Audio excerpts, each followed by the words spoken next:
you guys doing? Glad to be here with you guys. Making a joyful noise. You guys want to stand on up or stay sitting down? Feel free to stand up or worship however you feel free. We're going to start a song you guys should all know.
unashamed.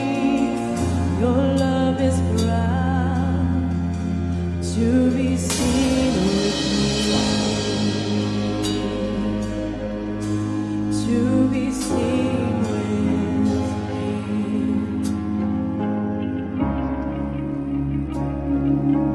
You don't give your heart.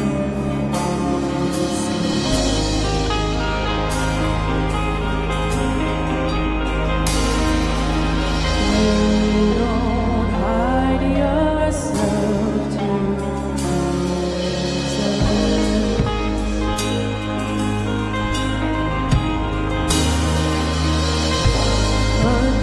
uncontrolled, uncontained. Your love is a fire burning bright. It's not a spark, it's not just a flame. Your love is light, and all the world will see. And all the world will see.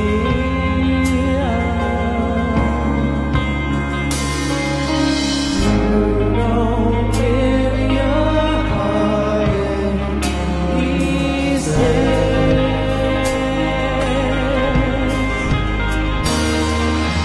You don't hide yourself to Jesus.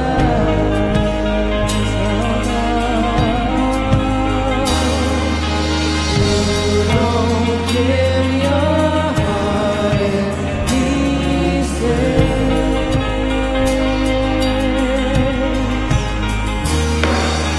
You don't hide yourself to Jesus.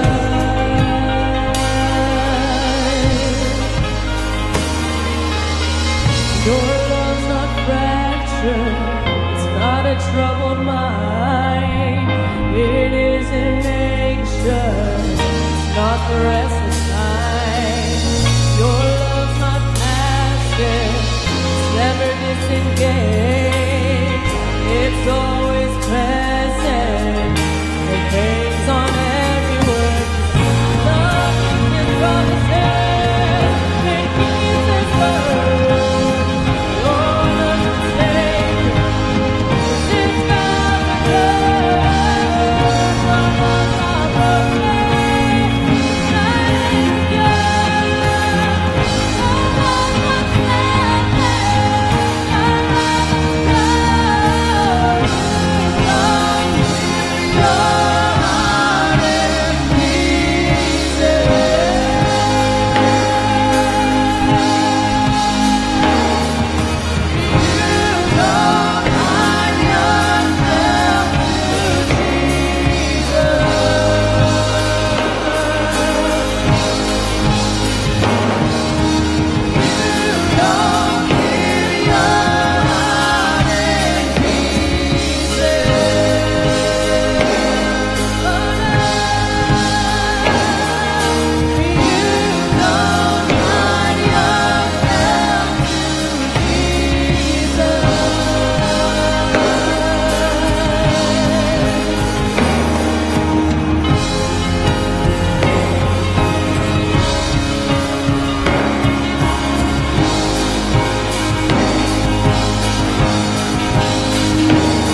providing us that space and our hearts.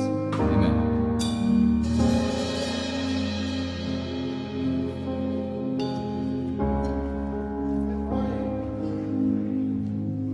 Church family, oh, I have missed you. We've been gone for weeks, and now we were in Aruba and Panama. It was our honeymoon. I'm not complaining. It's tough when you walk from the sand into the ocean, and because the temperature's the same, the only way you can tell is because you get wet. But we weren't with our family. We were with our near family, but we missed our extended family. So it's great to be home. OC Grace, here we are, an authentic expression of the kingdom of heaven. So welcome, it's great to have you here today, and we're excited about what's in store for today. There's a few announcements this evening. If you're not doing anything else, or maybe if you are, drop your plans, and you can make your own, do-it-yourself spring rolls. You can contact Tiff. It's going to be at Pastor Tony's house, and you're going to have a great time. We're going to have a great time. Also, school starts. Yes, are we excited? Those that have kids, they're no longer sleeping in at home. Maybe, right? School's starting for everybody. Some already started. Some's going to start in the next couple of days. So we're excited about that. And, of course, Orangewood Academy is having their beach vespers this Friday. Oh, Charlotte says hello. The faculty and staff for Orangewood are having a retreat right now as they prep to give the very best for your kids. So, but this Friday evening, Corona Del Mar Beach, there is a beach vespers. If you don't have kids, please come. You're certainly welcome. And then Family Camp, which is September 29th. There are 4 spots that have just opened.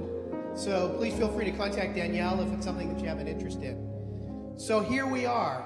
We have a chance to worship together and be together as a family. All the things going on. It's funny, we came from out of the country, and we came home, and it's like the world went mad. I don't know about you, but I came home, I was off balance. And maybe you feel the same way.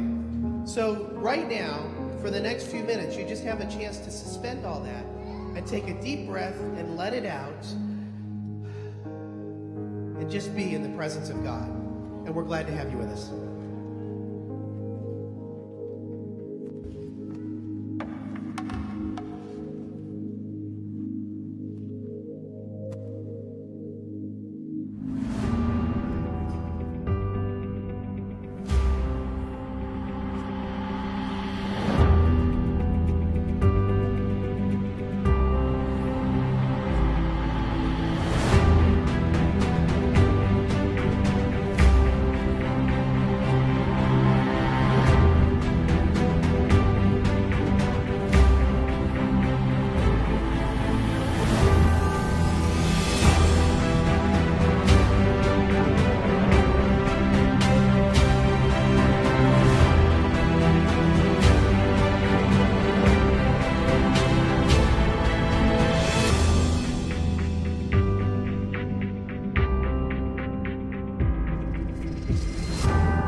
Good.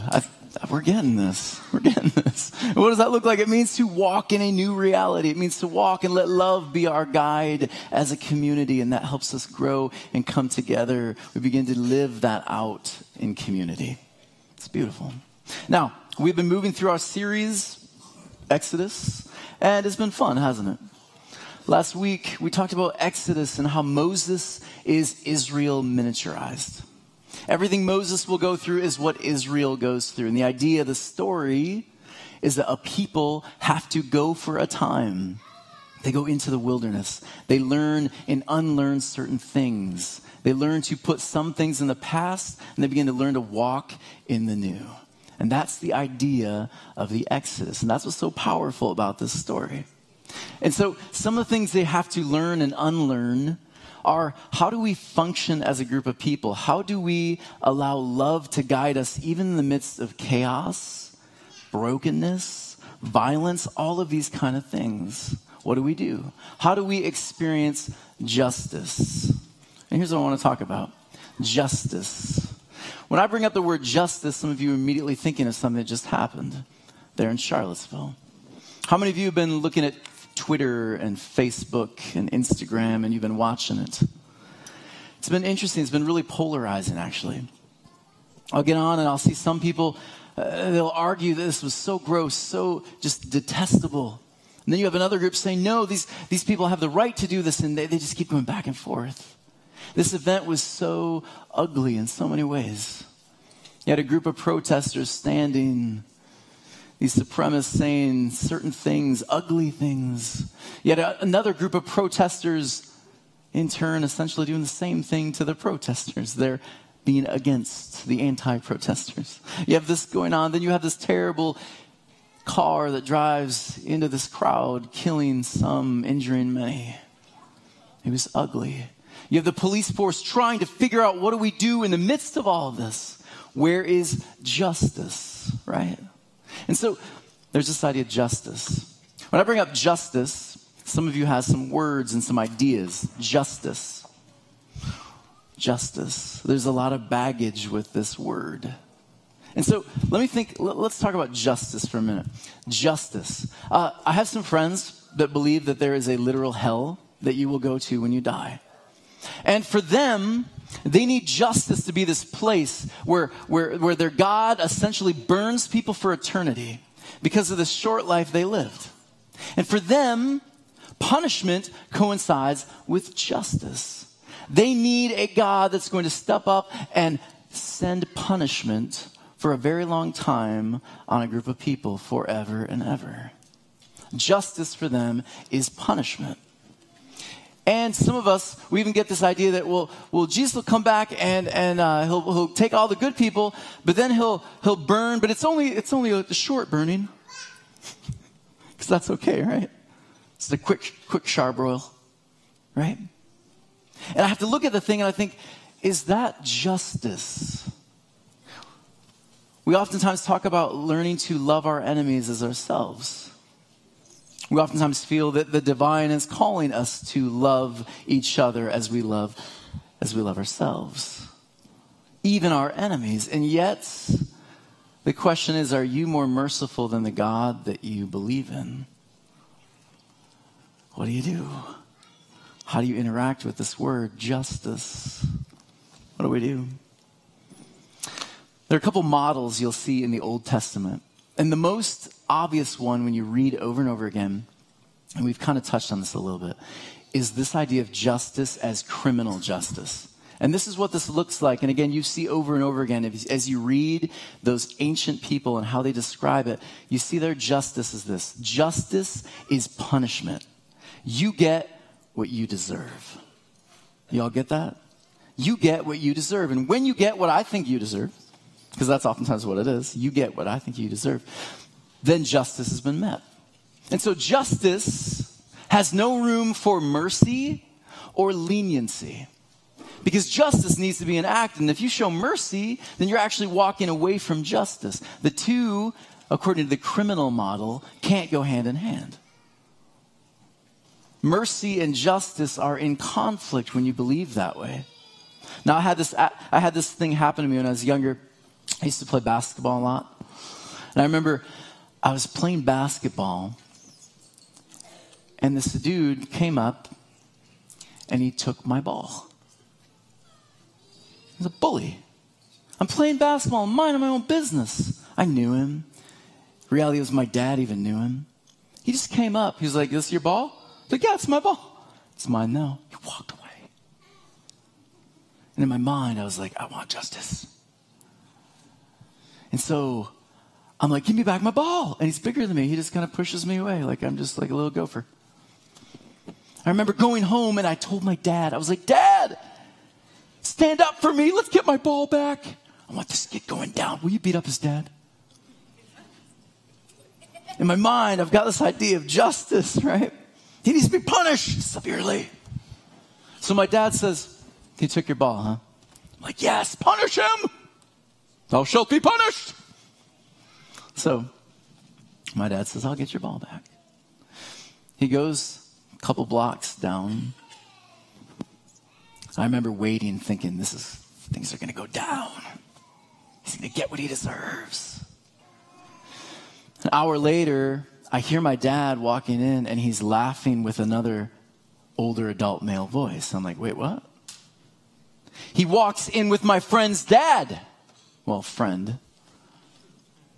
And behind him is the dude that took my ball. And my dad and his dad are laughing. And my dad has the ball. He says, Tony, here's your ball. And then he looks at me. He says, Tony, do you have something of Andrew's? I don't know. You stole a baseball card of his, didn't you, Tony? Me? Yeah, did you do that, Tony? Yeah. You probably give it back to him, huh, Tony? I'll go get it. I remember going up there into my bedroom, finding the baseball card. I ripped this dude off. I went and gave him his baseball card. My dad said, I think we've seen justice, haven't we, Tony? Yeah. All right. Say you're sorry. Sorry. Andrew says, sorry about your ball. And we left. But I remember thinking, I want real justice. But then when real justice happened, I began to realize, I'm also on the side that could potentially be punished. Oops. Because when you seek that kind of criminal punishment, oftentimes you find yourself in their shoes as well. And so there's this idea of punishment that's actually a little different. And it's something that's teased out when you get to the New Testament. It changes a bit. Because this Jesus, what he does is he brings in a different, a different message. I'm getting choked up. It's so good. What he does is he brings in a different kind of message. And it's called a restorative one. It's a justice that restores, not punishes. And so with this understanding, get this, mercy becomes the action of making things right. Mercy and justice are no longer in conflict. And what takes place is acts of mercy become the means of justice. And that's something I think we can all get behind. Here's the thing. Jesus shared over and over again. Salvation has come. Sotar. And the word means healing. And healing happens when we are in community. The Hebraic idea is healing happens here, but it also happens here. And so when we as a group seek restoration rather than punishment, beautiful life begins to happen. And so what you'll see is Jesus gets in trouble. This idea isn't very popular with some people. On his bar mitzvah, Jesus goes in front of a group of people. And he is able to, essentially for bar mitzvah, you can get up front, you can read from the Torah, which would have been a really beautiful gift given to the younger generation. And so Jesus stands up in front of his congregation, and he gives them a really unpopular message, one they don't like. And he says this. He says, when he came to the village of Nazareth, the story goes, his boyhood home, he read from the scroll of Isaiah. And this is what the scroll said. The Spirit of the Lord is upon me, for he has anointed me to bring good news. What kind of news? Okay, good news. If your news is that you're all going to burn someday, is that a good news? It's actually bad news. Okay, we'll keep that going.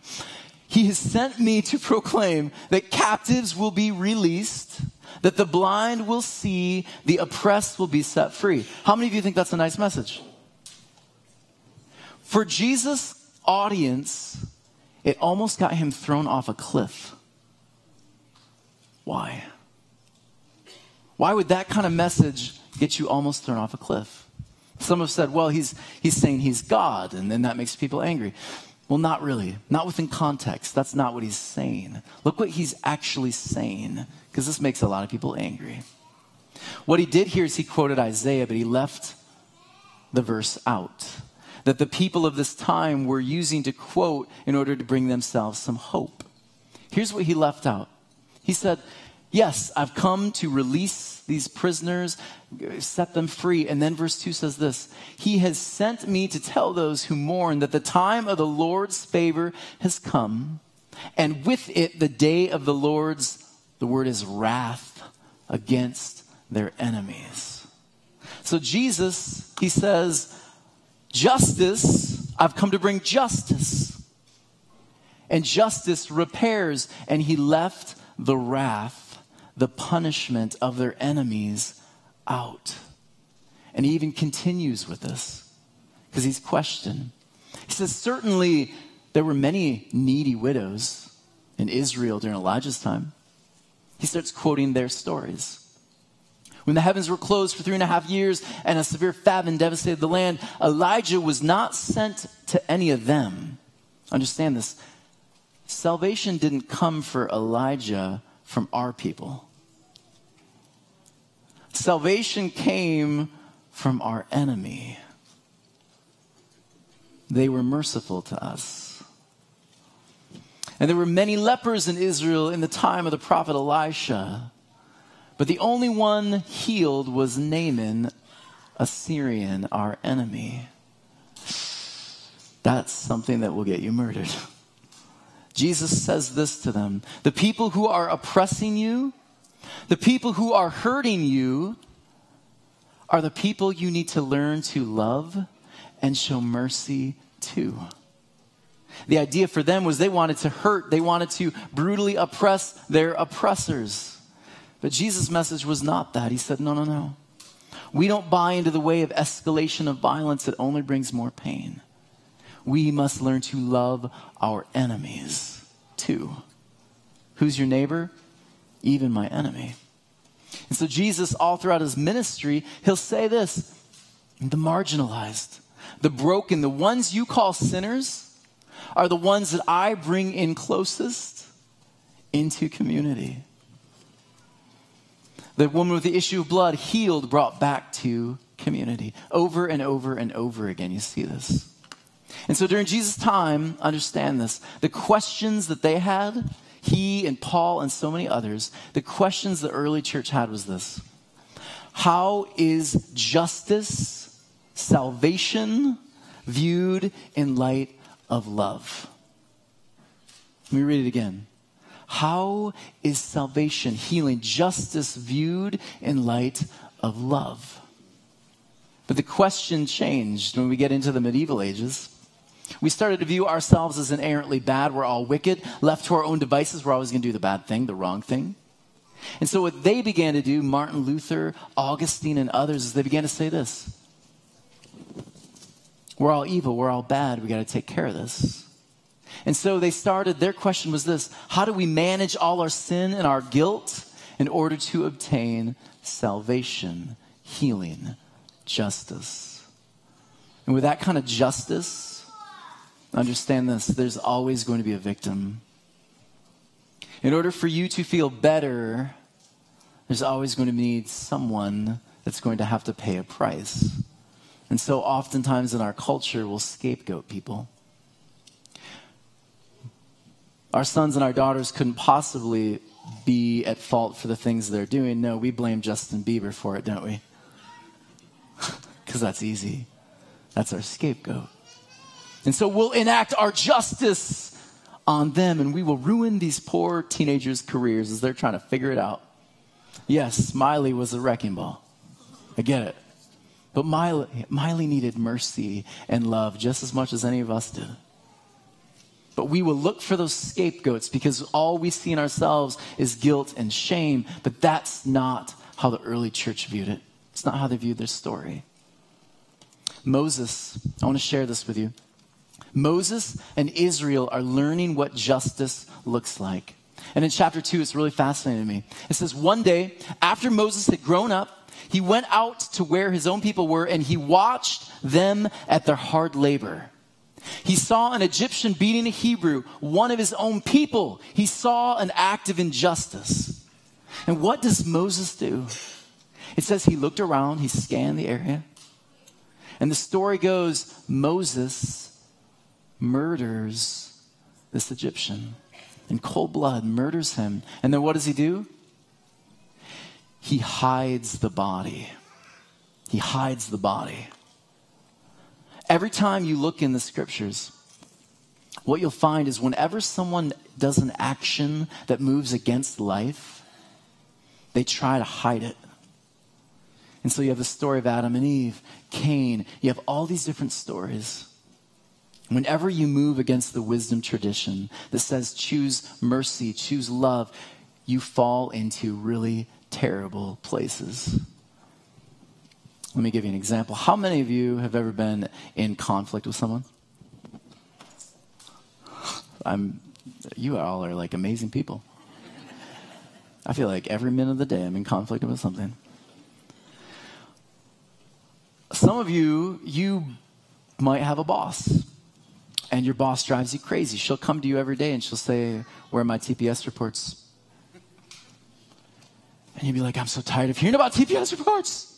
And finally you've had enough of TPS reports, and you lose it, and you tell her where she can put the TPS reports. You just let it out. You just gave it to her. Some of you have family members and you get so frustrated with them, but you hold it in because you're a good person. But at one point in time, you just let it go. And you told them. You were like, "You have an issue and your issue," and you went around. And you threw your stones. Some of you get angry, you get barbaric. This dude threatens you. You're so frustrated and you find yourself like Marty McFly style. And you turn, you've never hit a person in your life, but you turn and you're like, you've never hit, again, like you're using the back of your hand. It's weird, it's awkward, and you hit them on the ear. You're so angry, you feel the rage. The sad thing is that when the dust settles, when you wake up in the morning, you'll say, "Did I really just do that?" And you look at your wrist and be like, "That was the weirdest thing I've ever experienced in my life. And my wrist hurts. Do I have a job tomorrow?" Because when you decide to escalate, when you choose violence, when you choose to do that thing that doesn't bring life, when you choose to punish others, it often leads to guilt and shame. And you'll oftentimes find yourselves hiding. You won't want to be seen by some of your family or your friends. You will hide from your coworkers or your boss because it was shameful. It went against mercy and love. And if that person's anything like you just started a war, and it begins to get ugly. Violence escalates. And what we see is Pharaoh, he hears of this, and Pharaoh escalates the violence. He's seeking to kill Moses. And notice this. Moses goes into the desert. And the desert, according to the Hebrews, it's a metaphor of learning and unlearning certain things. He goes there, he unlearns and learns certain things. And there at a well, an ancient place where people come together, find community, find restoration. He gets to a well, we're told. And one of the priest's daughters, well, many of them are there. And these shepherds come in and they decide to push them away from the water. They push their flock away from the life-sustaining water. And Moses sees injustice. And Moses has an opportunity to act. And I want you to notice something. Moses does not respond with anger, with more violence, with more punishment. What we're told is this: Moses stood and he watered their flock. He stood. To stand for the Hebrews meant you stand, you show solidarity. You say, "I am with you." How many of you have ever said to someone, "I'm really going through something right now. Like, it's hard." And they turned to you and they said, "I'll pray for you, brother."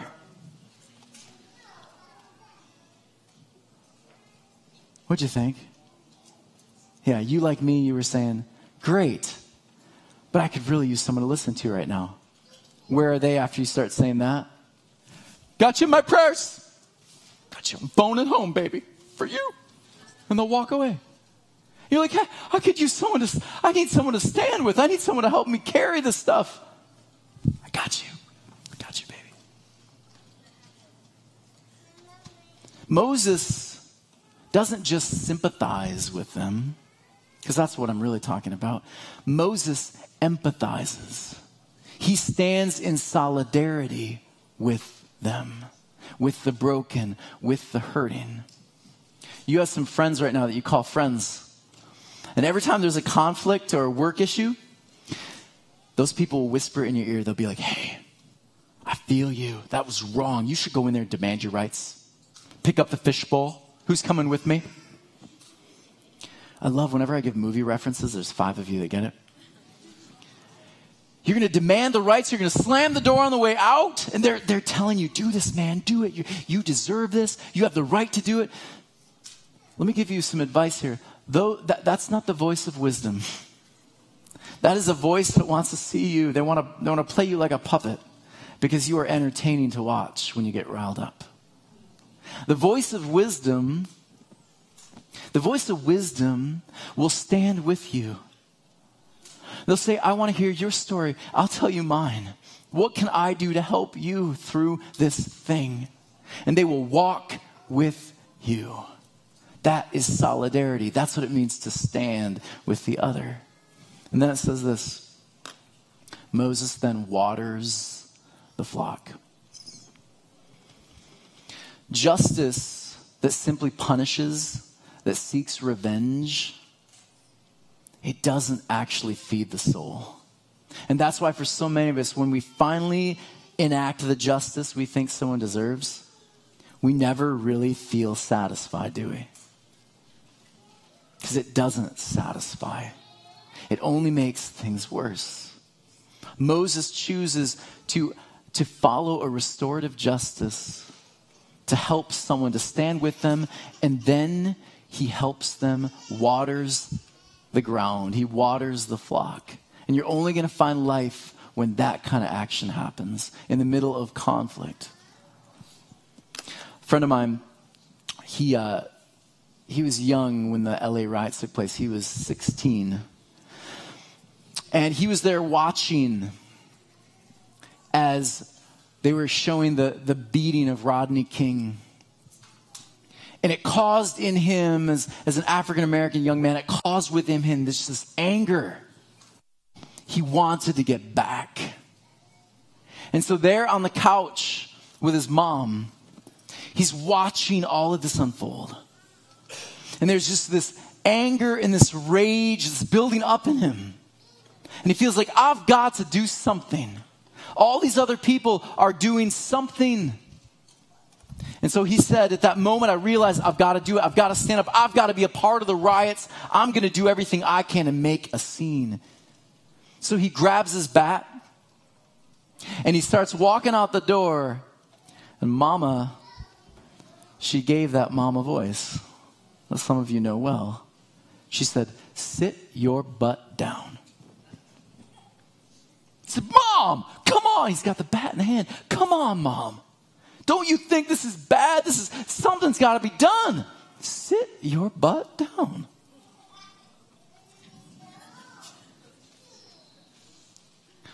He sits down. And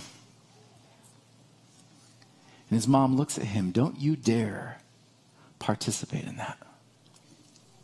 He's angry. And he sits there fuming. And Mama just sits there. She says, justice will be done. Justice will be done. She sits there. He sits there all night watching TV. So angry. And he falls asleep.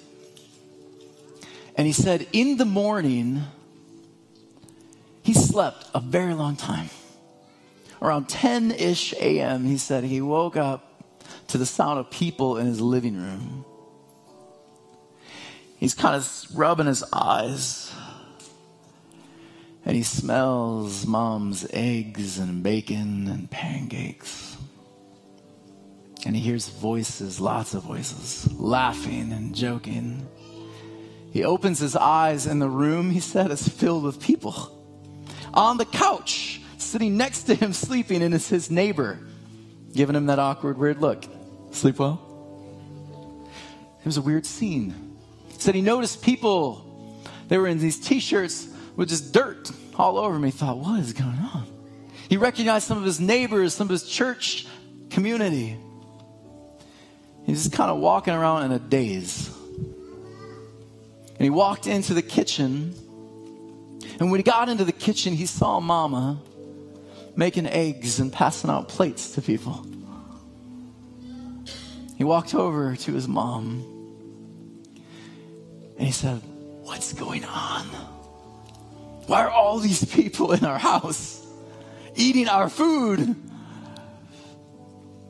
And Mom looked at him and she smiled and she said, we've been working. You want justice? Here's your justice.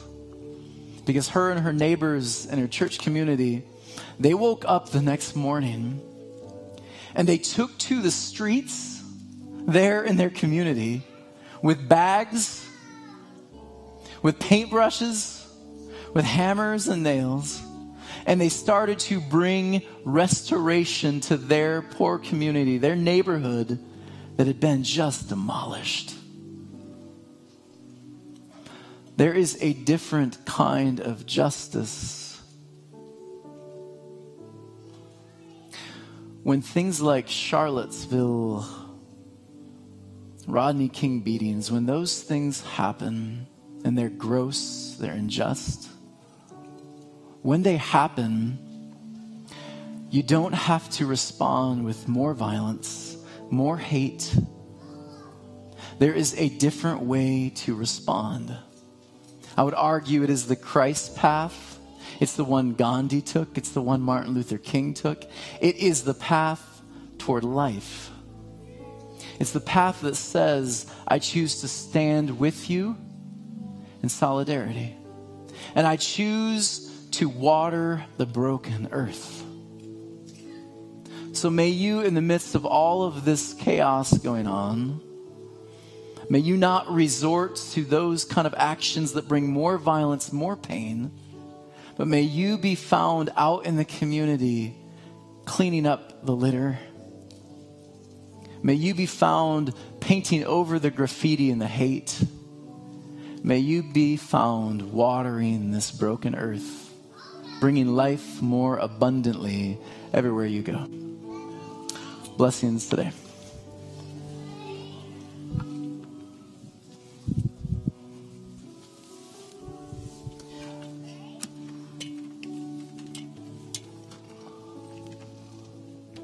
I choose to water this broken earth. Thank you.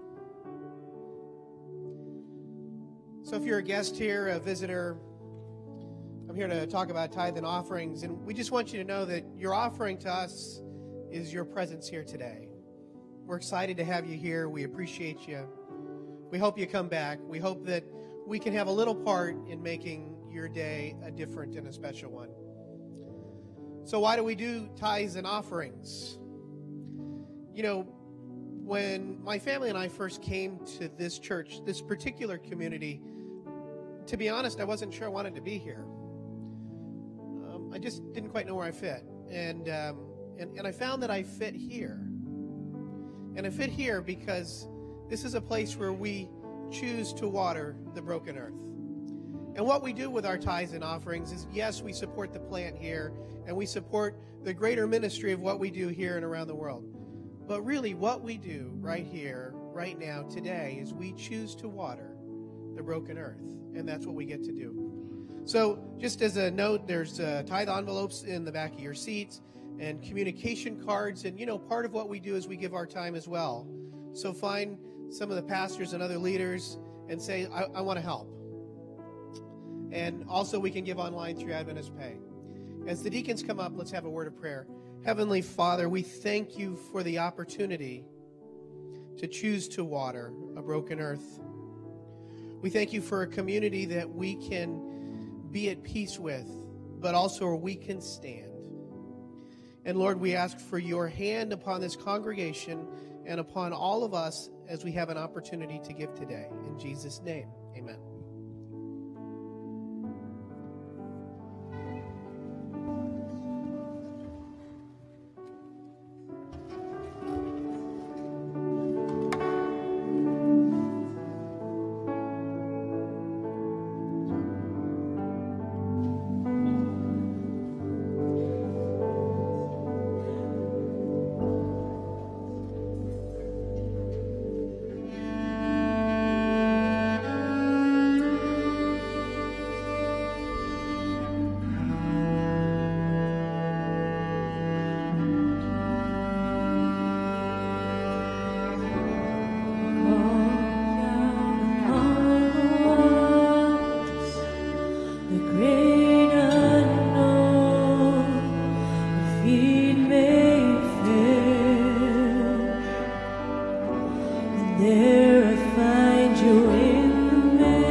the services on today.